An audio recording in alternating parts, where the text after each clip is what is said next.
Bonjour frères et sœurs, nous rendons grâce à Dieu aujourd'hui encore pour la chance qu'il nous donne de vivre et la chance qu'il nous donne de partager sa parole.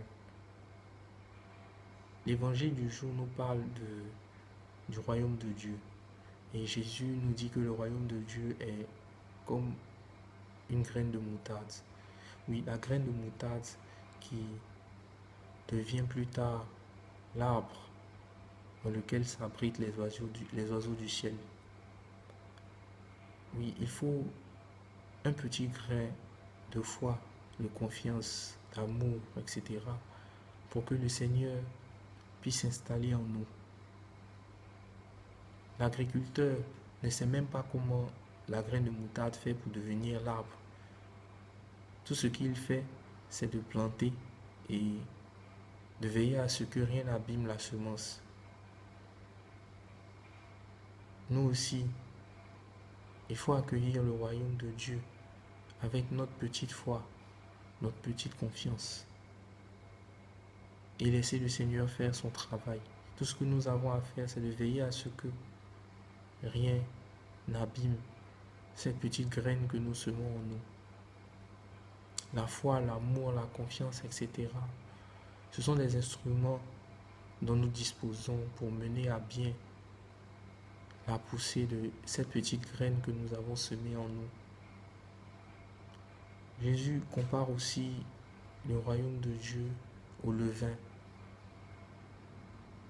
Oui, nous savons que le levain, c'est celui qui lève la pâte.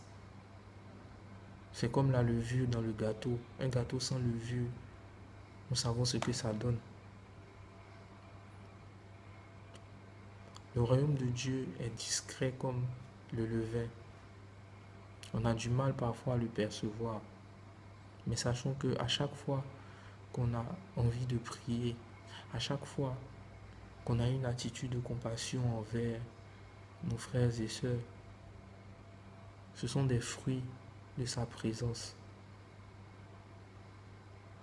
Le royaume de Dieu est vraiment tout proche de nous. La première lecture nous dit qu'il n'y a pas de commune mesure entre les souffrances du présent et la gloire qui va être révélée pour nous. La création attend avec impatience la révélation des fils de Dieu. Oui, frères et sœurs, la révélation attend avec impatience la révélation des fils de Dieu. C'est un message d'espoir pour dire qu'il n'est pas trop tard pour accueillir le royaume de Dieu. Pour aujourd'hui,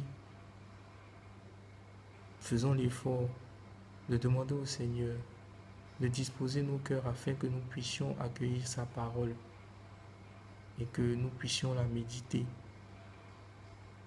afin que ce petit grain de moutarde qui est sa parole, nous l'accueillions avec foi et nous l'arrosions avec notre confiance et un peu d'amour et nous verrons le résultat. Bonne journée à tous et à toutes.